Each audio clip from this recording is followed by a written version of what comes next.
আপনি অত্যন্ত কঠিন সময়ে একটা খুব ভালো বাজেট দিয়েছেন, এখন পর্যন্ত আমরা বাইরের যে রেসপন্সটা পাচ্ছি। তবে একটা চাপ অন্তর্বর্তী সরকার আপনার উপরে দিয়ে গেছে, নতুন পে স্কেল, আপনি সেটা অনুভব করেন কিনা, এটা বাস্তবায়নের ক্ষেত্রে আপনার অবস্থানটা কি? না, এটা তো সিদ্ধান্ত হয়েছে, এটা তো আমরা গ্রহণ করেছি এবং এটা বাস্তবায়নও হবে। তবে এটা ক্রমান্বয়ে আমাদের বর্তমান আর্থিক যে প্রেক্ষাপট, যে কঠিন সময় আমরা অতিক্রম করছি, এটাকে মাথায় নিয়ে এটাকে আমরা ক্রমান্বয়ে বাস্তবায়ন করা হবে। এটা রিভাইজ করার কোনো চিন্তা করছেন কিনা আপনারা আপনাদের মতো করে? না, এটা তো বাস্তবায়নের সিদ্ধান্ত হয়েছে, বাট এটা আমি তো বললাম ওভার এ পিরিয়ড আমাদের আর্থিক যে সচ্ছলতার বিষয়টা আছে, সেটাকে মাথায় রেখে এটা ক্রমান্বয়ে বাস্তবায়ন করা হবে। সরকারি চাকরিজীবীদের জন্য নবম জাতীয় পে স্কেল যেন আশীর্বাদ নয়, অভিশাপে পরিণত হয়েছে। যেখানে বেতন বাড়িয়ে লাখো কর্মকর্তা কর্মচারীর মুখে হাসি ফোটানোর কথা ছিল, সেটি বাস্তবায়ন করতে গিয়ে এখন রীতিমতো হিমশিম খাচ্ছে সরকার। পরিস্থিতি এমন পর্যায়ে পৌঁছেছে যে প্রয়োজনীয় অর্থের যোগান দিতে শেষ পর্যন্ত টাকা ছাপানোর মতো কঠিন সিদ্ধান্ত সামনে চলে আসতে পারে বলে আশঙ্কা করছেন সংশ্লিষ্ট কর্মকর্তারা।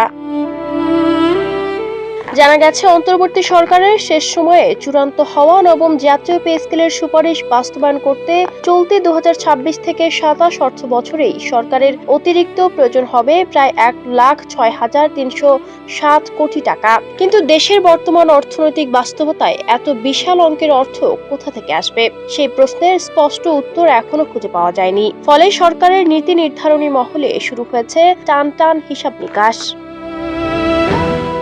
হিসাব বলছে 2025 থেকে 26 অর্থ বছরে সরকারি কর্মকর্তা কর্মচারীদের বেতন ভাতা বাবদ ব্যয় হয়েছিল 85,137 কোটি টাকা। অথচ নবম পে স্কেল সুপারিশ কার্যকর হলে পেনশন সহ এই ব্যয় বেড়ে দাঁড়াবে প্রায় 2,18,000 কোটি টাকায়। অর্থাৎ এক লাফে প্রায় 156% বেশি অর্থ ব্যয় করতে হবে সরকারকে।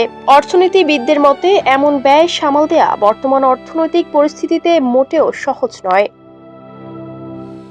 চলতি অর্থ বছরে সরকারের বাজেট ধরা হয়েছে 9,38,000 কোটি টাকা।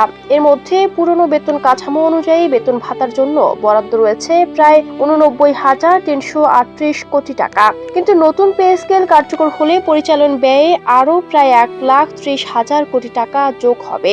ফলে দেশের বাজেটের আকার 10 লাখ কোটি টাকার সীমাও অতিক্রম করতে পারে। এমন বাস্তবতায় সচিব কমিটি এখন সম্ভাব্য সব পথ খতিয়ে দেখছে। অর্থের উৎস নিশ্চিত না হওয়ায় এখনো চূড়ান্ত অনুমোদনের ফাইল মন্ত্রিসভায় তোলা হয়নি। সরকারের ভেতরে চলছে একের পর এক বৈঠক, হিসাব নিকাশ আর বিকল্প পরিকল্পনার আলোচনা। নাম প্রকাশ না করার শর্তে এক সচিবের দাবি, বর্তমান পরিস্থিতিতে প্রয়োজনীয় অর্থের যোগান দিতে হলে টাকা ছাপানোর বিষয়টিও আলোচনায় এসেছে। তার মতে, অতীতের কিছু আর্থিক সিদ্ধান্তের প্রভাব এখন নতুন সরকারকে বহন করতে হচ্ছে। অন্যদিকে পে কমিশনের এক সদস্য বলছেন, এত দূর এগিয়ে আসার পর এই পে স্কেল পুরোপুরি বাতিল করার সুযোগ নেই। তাই বাস্তবতা বিবেচনায় ধাপে ধাপে বাস্তবায়নের পথই হতে পারে সবচেয়ে কার্যকর সমাধান। সব মিলিয়ে নবম জাতীয় পে স্কেল এখন আর শুধু সরকারি চাকরিজীবীদের বেতন বৃদ্ধির বিষয় নয়, এটি এখন দেশের অর্থনীতি, বাজেট, মূল্যস্ফীতি এবং সরকারের আর্থিক সক্ষমতার সবচেয়ে বড় পরীক্ষাগুলোর একটিতে পরিণত হয়েছে। এখন সবার নজর একটাই প্রশ্নে, সরকার কি এই বিশাল আর্থিক চাপ সামলে প্রতিশ্রুতি রক্ষা করতে পারবে, নাকি নতুন পে স্কেলই দেশের অর্থনীতির জন্য আরো বড় সংকটের কারণ হয়ে উঠবে?